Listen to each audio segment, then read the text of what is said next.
y el antiguo canal de regadío, que eso no, simplemente capitalizar lo que existía a esta altura, que arma este zócalo metropolitano de 10 kilómetros de largo.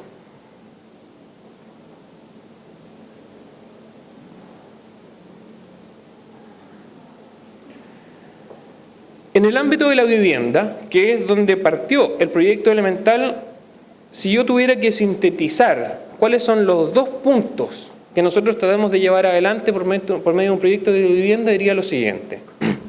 Si una familia tiene dinero, se compra en el mundo una casa entre los 80 y los 100 metros cuadrados. Eso es válido en Latinoamérica. En Londres el estándar de clase media está en torno a los 80 o 100 metros cuadrados. Por lo tanto, si hay dinero, la vivienda no es un problema. Cada persona verá cómo se las arregla por vía de ahorros, créditos, hipotecas, y resuelve esa familia por su propia cuenta el problema. Pero ¿qué pasa si no hay dinero? ¿Qué pasa cuando en nuestras sociedades son porcentajes significativos? En Chile, 60% de la vivienda que se construye tiene algún tipo de subsidio. Por lo tanto, son familias que no pueden por cuenta propia acceder a esa solución de vivienda que necesitan. No sé cuál sea el caso en Argentina, pero en Latinoamérica en general son de ese orden, al menos los órdenes de magnitud del déficit habitacional. Por lo tanto, si no hay dinero, hay dos salidas: la informalidad, tomas ilegales de terreno, favelas, villas miserias se llaman acá, poblaciones, tomas de terreno, lo que fuera. La informalidad, si no tengo manera de acceder a la vivienda, la voy a tener igual, pero de manera informal.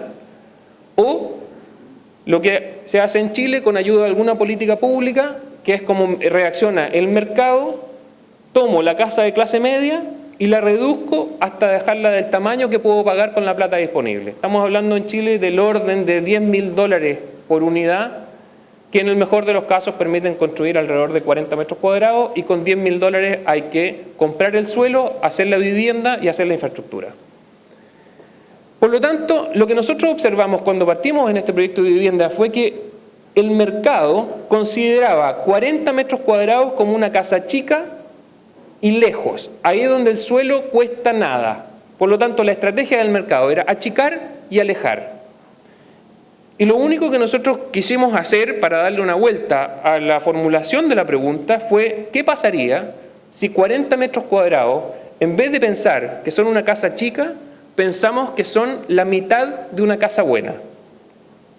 Si uno formula el problema de 40 metros cuadrados no como una casa chica, sino que como la mitad de una casa buena, la pregunta clave es: ¿qué mitad hacemos? Con plata pública nos pareció que había que hacer aquella mitad de la casa que una familia por cuenta propia nunca iba a poder hacer. Y lo que hicimos fue identificar un conjunto de condiciones de diseño que pertenecen a esa mitad que una familia nunca va a poder hacer bien por su cuenta. El segundo punto fue: todos nosotros, cuando nos compramos una casa, esperamos que aumente de valor en el tiempo. Y en vivienda social, comprar una casa se parece más a comprarse un auto que a comprarse una casa. El deterioro, la devaluación del traspaso de patrimonio público a patrimonio privado por medio del subsidio de vivienda, que es lejos la ayuda más importante que una familia pobre recibe en toda su vida por parte del Estado, es un activo y un capital que pierde valor en el tiempo, entre otras cosas porque está localizada en un lugar donde no hay ciudad, sino simple acumulación de casas, en general acumulación de pobres. Si nosotros pudiéramos identificar las condiciones de diseño que permiten que la vivienda se comporte como una inversión y no como un gasto, estaríamos haciendo no solo un uso suficiente de los recursos públicos, sino que permitiendo que una familia tenga en su vivienda un capital que le permita usarla como una herramienta para abandonar su situación de pobreza y hacerla correr la vida paralela. Hernando de Soto lo describe en su libro El misterio del capital, que un activo tenga una vida paralela como capital. Y la vivienda, por definición, debiera ser este activo que aumenta de valor en el tiempo. Identificamos, por lo tanto, un conjunto de condiciones de diseño que permite esperar que esa vivienda sea efectivamente una inversión y no un gasto social. Estos son los únicos dos puntos que a nosotros nos interesaba tratar de implementar por medio de los proyectos de vivienda. La mitad de una casa buena en vez de una casa chica con la capacidad de aumentar de valor en el tiempo tal que sea una inversión y no un gasto social.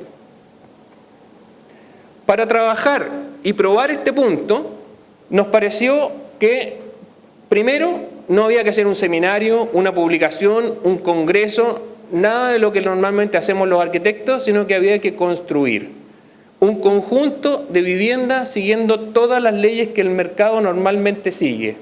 Y eso diría yo que es un mérito gigantesco, el que fue uno de los socios que fundó el proyecto Elemental, Andrés Jacobelli, ingeniero de transporte. Yo creo que ya la formación dice bastante de por qué el proyecto terminó siendo exitoso. Tuvo un ingeniero que ejecuta y que identifica con claridad cuál es la escala de intervención a la que hay que apuntar y decide, aquí hay que construir siguiendo las mismas leyes que ocupa todo el mundo y no vamos a pedir un peso más, no solo porque no por orgullo, sino que porque si llegamos a resolver este problema y hemos pedido plata a alguien, entonces todo el resto del mercado va a tener la excusa perfecta para decir, ah, bueno, pero es que con plata de no sé quién, así que no.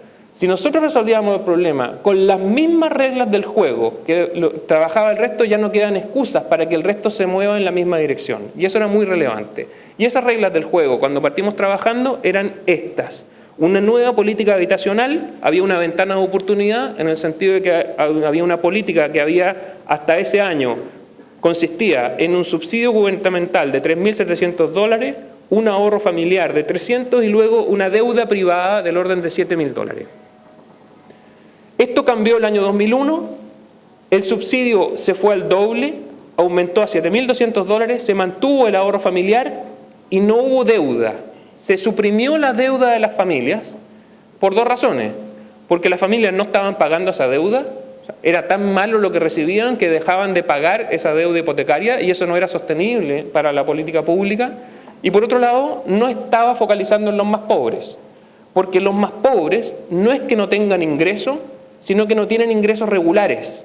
Por lo tanto, no son bancarizables. La noción del mes, pago mensual, para un pobre no tiene sentido. La plata no llega con esa estructura. Por lo tanto, esta deuda hipotecaria, al no ser bancarizable, no focalizaba efectivamente en los más pobres. Entonces, para sincerar el subsidio invisible, pero al mismo tiempo focalizar mejor, se elimina la deuda. Si bien el subsidio es mayor, el dinero total con el que se cuenta bajó de $10.000 a $7.500, con los cuales había que comprar suelo, hacer infraestructura y hacer la vivienda. Esa es la regla del juego con la que aceptamos jugar.